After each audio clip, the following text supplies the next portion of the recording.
Welcome to the 1990 series. My name's Amanda O'Shea, the loving life coach from the Serendipity Experience.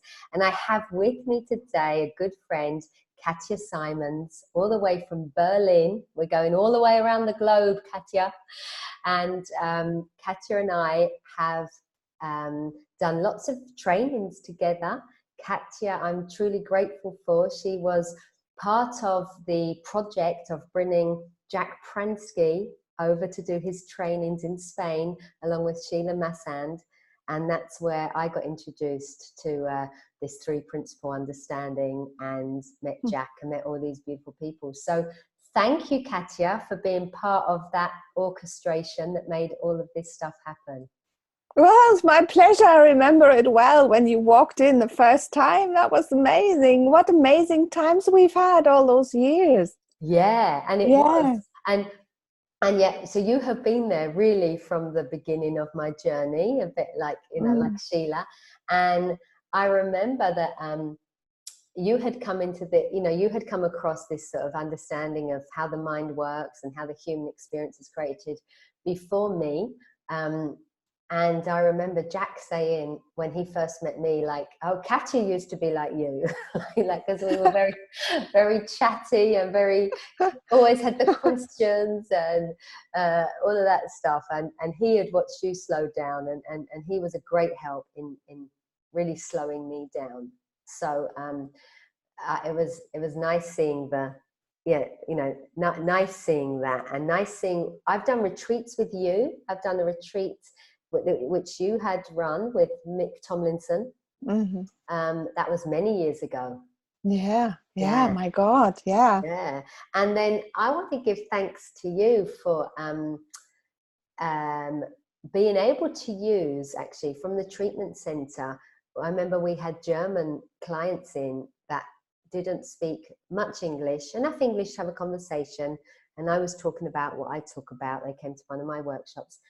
And I remember having a quick conversation with you to say, like, I've got these German clients and I don't know how I can help them. And you were like, oh, well, I've happened to have done a 60-day taster kind of session on sharing the understanding in German. And that was so helpful for me at that time, because I was able to pass that on to them. And they started watching them. I don't know how many they watched, but that is a huge resource that you have that's free to share with the world, with the German-speaking world.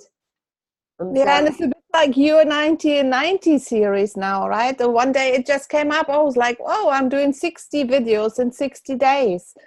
And they're all like little introductions, like invitations to look at this understanding, to sort of wake up and notice that there's something possible that helps, really, and so, yeah, it's very exciting. Yeah, and that's true, actually. So we don't, we forget about, because this understanding has gone worldwide, and it's I know that you were a big part of, or did you actually translate the book? I know that you had translated Jack's book. Right. Yeah, I translated it and published it. Yeah. Wow. So you bought actually, really, it really feels like you brought this understanding into Germany. It was, well, like, when I first came across this, that's, oh my God, that's I think in March it will be 9 years ago. And then in the following summer, I read Jack's book for the first time, and in the middle of the book, I was like,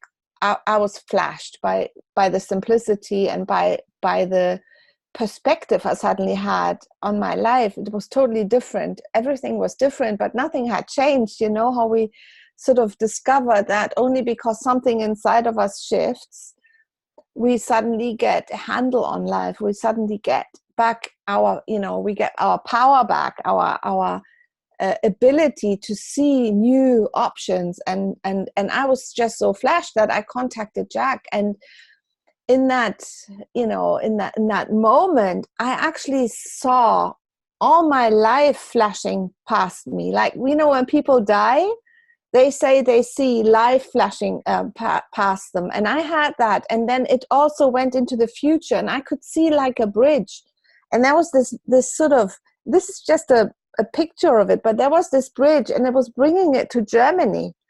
And I suddenly saw in front of my eyes in this little vision why I had learned what I learned, why I came to Spain mainly to learn English, how all the things in my life suddenly made sense as a bridge from this English speaking ability to understand something and then being able to bring it to Germany. And then, it's unfolding, it's happening. It's really amazing. It's really amazing. And the book was just part of it, because I contacted Jack in that very moment and said, thank you for the book. Is there a German edition? And if not, can I translate it? And that's how it happened. And it took a long time because, this book is just it's not easy to translate because there's so much meaning in it beyond what we understand. So when you translate it, you can't just plain translate it. It's about getting the feeling and finding the right words and oh my God, but now we got a real gem. Yeah, and so we'll put the link under this to your series if there's anybody who could share it with anybody German speaking they know. And we'll also tell us what the book is called. Somebody Should Have Told Us by Jack Pransky. What is that called in German? Das hätte uns jemand sagen sollen. Ja. Same meaning. Super. Yeah, super.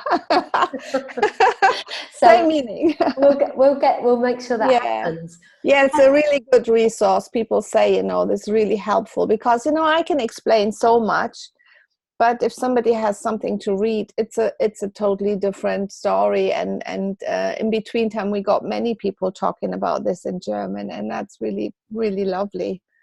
Yeah. So we gave a little title, or you gave a little title to today's conversation, which is What Helps Me Over and Over Again. Yeah. Can you share that, why that popped up for you recently? Yeah. Just recently I've seen the simplicity of it again.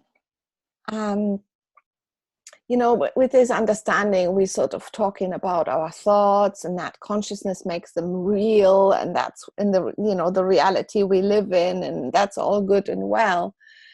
But sometimes I just got into really difficult situations, and it just didn't help me anymore. It was like, but what do I do now? It's like, okay, you would just notice, okay, but nothing changed.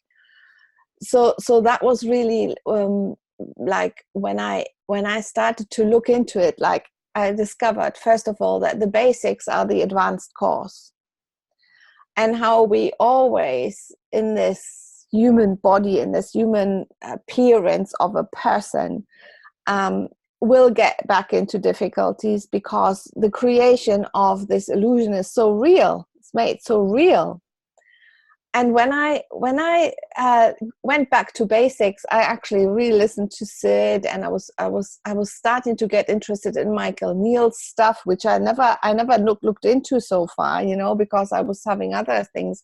But I got so many new like realizations, not just visions, but really realizing, oh my God, I've overlooked it again, that we can be, what I heard new was, we can be present to what's going on in our head. It's like, wow, as if I've never heard this before. It's like there's something inside of us that is untouched by what's going on in our mind. It's untouched. It's the presence, it's the essence, the pure being. And then we have a human experience. And within this human experience, there's nothing that can be true. It's just an appearance. But who we really are is, how can I say it? It is the space in which that experience is actually happening. Yeah.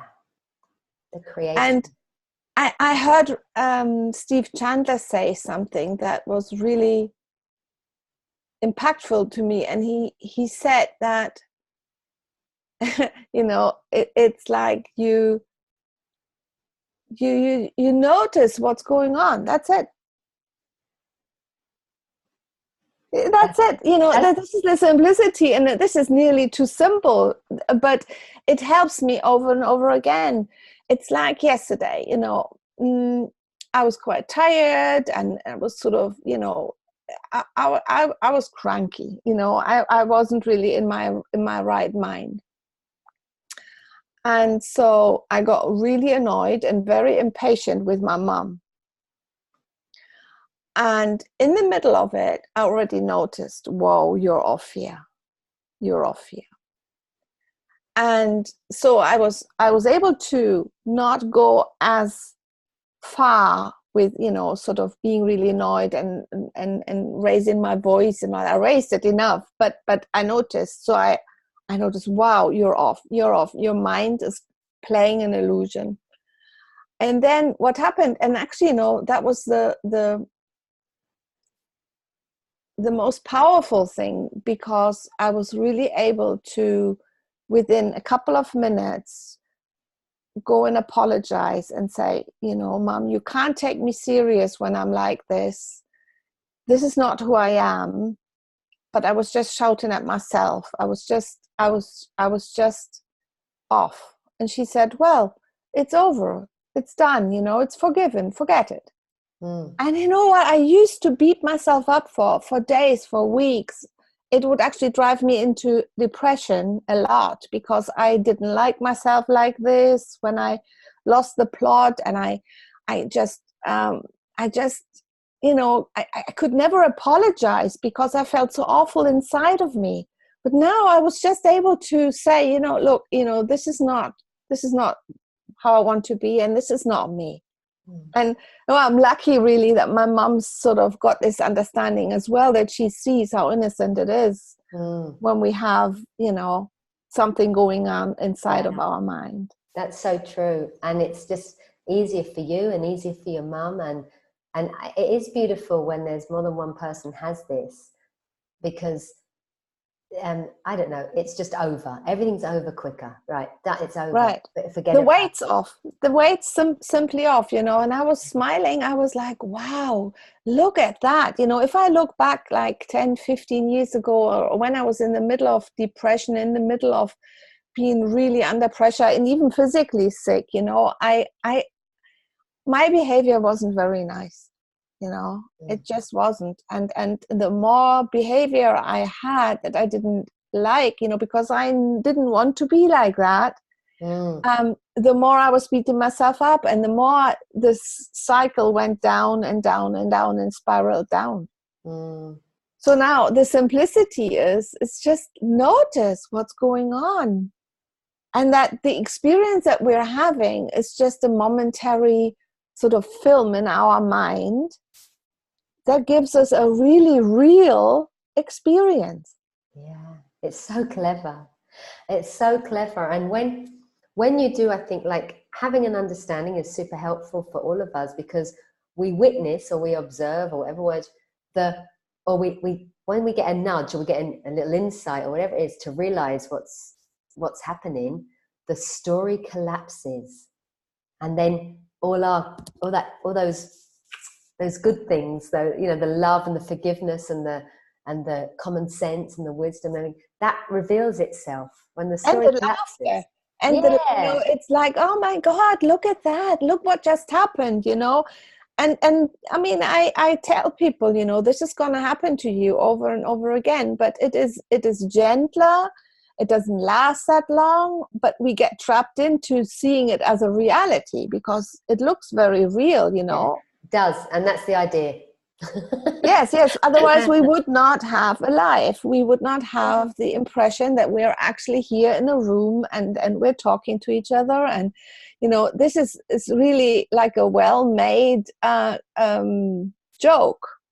And it is a big, in a way, it is the cosmic joke, and it's a great big Netflix series, you know, that's like, we get quite addicted to what's coming next. And I do see that you can have a big like humdinger of a row, and then you kind of, people do that without realizing it, then kind of say, what was all that about? Like, where did that come from? You know, two egos kind of going at it, you know, hammer and it's like, when we can laugh about that a bit more, when we can, you know, it's just easier when we understand what's happened to move on, to forgive, to forget, to apologize, to, and the more we understand, for me, the deepening of that understanding means we do just catch it, like you said. You could have gone with your mum and another thing and another thing and another thing. And it's Yeah, and you know, it would have lasted much longer. First of all, she would have soaked for a while, and a while would mean maybe 4 or 5 weeks. Oh, wow. She would have been really hurt, and you know, and she would be soaking long time. And now it's over within a few minutes. You know, we're done with it. We hug, and that's it. You know, and we're weights off the shoulders, love's back. And because she used to soak for such a long time, you know, I would beat myself up for such a long time, and so we would spiral down. And when you're already down and then another mood comes along or another words are being said, things get worse and worse and worse. And I mean, now we're just being able to see. So this is, you know, just seeing is what helps me.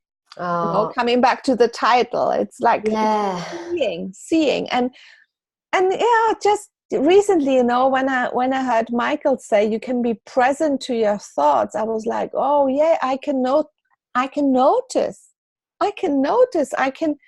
you know, that presence within us can notice what's going on.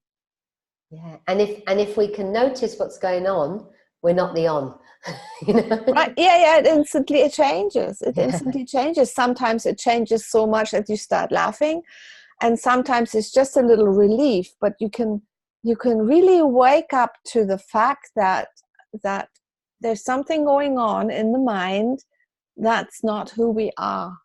Yeah, and I love that.